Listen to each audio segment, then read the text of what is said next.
Hello everyone, welcome to Shweta का अड्डा।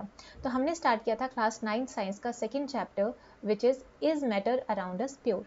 Previous video में हमने डिस्कशन की थी प्योर सब्सटेंस के बारे में, मिक्सचर्स के बारे में, देन मिक्सचर के डिफरेंट टाइप्स यानी होमोजेनस मिक्सचर्स और हेटेरोजेनस मिक्सचर्स के बारे में और सॉल्यूशन के बारे में। तो जिन्होंने वो वीडियो नहीं देखा है, आप ऊपर दिए गए आई बटन पर क्लिक करके उसे देख सकते हैं। स्टार्ट करते हैं आज के इस वीडियो को। आज के हमारे टॉपिक्स होने वाले हैं सॉल्यूशन का कॉन्सेंट्रेशन कैसे फाइंड आउट किया जाता है, देन सस्पेंशंस और कोलॉइड्स के बारे में। ठीक है, तो चलिए सबसे पहले हमारे पास है कॉन्सेंट्रेशन ऑफ अ सॉल्यूशन। तो सॉल्यूशन कितना कॉन्सेंट्रेटेड है ये हमें कैसे पता लगता है?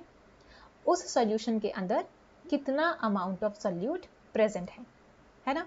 So the concentration of a solution is the amount of solute present in a given amount of solution. तो अब सॉल्यूशन के अंदर कितना अमाउंट ऑफ सॉल्यूट प्रेजेंट होता है, उस बेसिस पर सॉल्यूशन को टू कैटेगरीज में डिवाइड किया गया।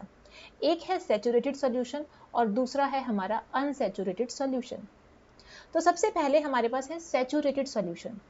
देखो, ये हम सबके साथ हुआ होगा, जब हम बहुत देर तक पढ़ाई करते हैं तो एक टाइम ऐसा आता है कि हम कहते हैं कि अब हमारे माइंड में और नहीं जा रहा, अब हमारा माइंड हो चुका है सैचुरेट।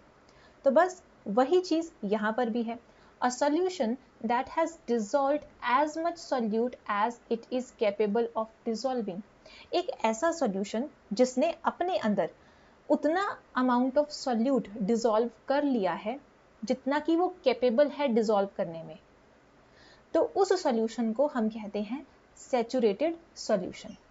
ठीक है, अगेन सैचुरेटेड सॉल्यूशन कौन सा होता है? एक ऐसा सॉल्यूशन जिसके अंदर इतना अमाउंट ऑफ सॉल्यूट डिसॉल्व है जितना कि वो कर सकता है, तो उस सॉल्यूशन को हम कहेंगे सैचुरेटेड सॉल्यूशन। ठीक है, अब उससे आगे और हम सॉल्यूट डालेंगे तो वो डिसॉल्व नहीं कर पाएगा। Okay, the amount of solute present in the saturated solution at this temperature is called its solubility. अब उस सैचुरेटेड सॉल्यूशन के अंदर जितना अमाउंट ऑफ सॉल्यूट प्रेजेंट है वो कहलाएगी उस सैचुरेटेड सॉल्यूशन की सॉल्युबिलिटी। ठीक है, नेक्स्ट हमारे पास आता है अनसैचुरेटेड सॉल्यूशन। ऐसा सॉल्यूशन जिसके अंदर उसके सैचुरेशन लेवल से कम अमाउंट ऑफ सॉल्यूट प्रेजेंट है, अभी सैचुरेशन लेवल रीच नहीं किया है, उससे कम अमाउंट ऑफ सॉल्यूट प्रेजेंट है, तो उस सॉल्यूशन को हम कहेंगे unsaturated solution. So if the amount of solute contained in a solution is less than the saturation level, उस solution को हम कहेंगे unsaturated solution। ठीक है, नेक्स्ट हमारे पास कुछ मेथड्स गिवन है जिनकी हेल्प से हम सॉल्यूशन की कॉन्सेंट्रेशन को फाइंड आउट कर सकते हैं। सबसे पहला हमारे पास है mass by mass percentage of a solution. तो जब आप इसका फॉर्मूला देखेंगे, आप हर एक फॉर्मूले में देखिए, न्यूमरेटर में हमारे पास है सॉल्यूट और डिनोमिनेटर में हमारे पास क्या है? सॉल्यूशन। इनटू 100 किस लिए है? क्योंकि हम परसेंटेज में फाइंड आउट कर रहे हैं। ठीक है, तो सबसे पहले आप देखिए mass by mass percentage of a solution, तो इसमें न्यूमरेटर में क्या आएगा? मास किसका? सॉल्यूट का। So mass of solute divided by mass of solution into 100। Next हमारे पास same mass by volume percentage कैसे निकालेंगे? ऊपर होगा मास ऑफ सॉल्यूट, नीचे होगा वॉल्यूम ऑफ सॉल्यूशन। ठीक है, next volume by volume percentage, ऊपर है हमारे पास वॉल्यूम ऑफ सॉल्यूट, नीचे है हमारे पास वॉल्यूम ऑफ सॉल्यूशन इनटू 100। ठीक है, तो इसी पर बेस्ड एक न्यूमेरिकल है आगे। A solution contains 40 gram of common salt in 320 grams of water. एक सॉल्यूशन है किसका? सॉल्ट और वाटर का। उसमें 40 ग्राम्स है हमारे पास सॉल्ट और 320 ग्राम्स है वाटर। अब हमें कॉन्सेंट्रेशन फाइंड आउट करनी है, किस मेथड से? Mass by mass percentage of the solution. ठीक है, तो मास बाय मास परसेंटेज का अगर आप फॉर्मूला देखें तो वो क्या था? ऊपर था मास ऑफ सॉल्यूट और नीचे है मास ऑफ सॉल्यूशन। ठीक है, तो यहां पर सॉल्यूट का मास कितना है? 40 ग्राम्स। सॉल्यूट इसमें क्या है? सॉल्ट है। और सॉल्यूशन का मास कितना है? सॉल्यूशन का मास हम कैसे निकालेंगे? ये तो हमारे पास सॉल्वेंट का मास गिवन है, तो सॉल्यूशन का मास क्या होता है? मास of solute that is 40 grams plus mass of solvent which is 320 grams into 100. ठीक है, तो हमारे पास क्या आंसर होगा, 40 upon this will become 360 into 100. तो यहां पर हमारे पास क्या आया, 100 अपॉन 9. जब हम इसको सॉल्व करेंगे तो ये होगा 11.1%. ठीक है, नेक्स्ट इज सस्पेंशन. सस्पेंशन क्या है, suspension is a heterogeneous mixture. Previous video में हमने डिस्कशन की थी होमोजीनियस मिक्सचर्स और हेटेरोजीनियस मिक्सचर्स के बारे में. तो हेटेरोजीनियस मिक्सचर्स कौन से होते हैं, ऐसे मिक्सचर्स जिनके अंदर कंपोनेंट्स नॉन यूनिफॉर्मली डिस्ट्रीब्यूटेड होते हैं. ठीक है, तो इसी तरह से जो सस्पेंशन है वो भी एक हेटेरोजीनियस मिक्सचर है जिसके अंदर सॉल्यूट पार्टिकल्स डिसॉल्व नहीं होते, लेकिन वो जो सॉल्यूट पार्टिकल्स हैं वो सस्पेंडेड रहते हैं through out the bulk of the medium. यानी पूरे मीडियम के अंदर जो सॉल्यूट पार्टिकल्स हैं वो सस्पेंडेड रहते हैं. आप यहाँ पर डायग्राम में देख सकते हो. ठीक है, अब सस्पेंशन की प्रॉपर्टीज क्या होती हैं. Number 1, suspension is a heterogeneous mixture. The particles of a suspension can be seen by the necked I. Suspension के पार्टिकल्स को हम नेक्ड आईज की हेल्प से देख सकते हैं क्योंकि ये पार्टिकल्स डिसॉल्व नहीं होते और थ्रू आउट द मीडियम ये सस्पेंडेड रहते हैं. The particles of a suspension scatter a beam of light passing through it and makes its path visible.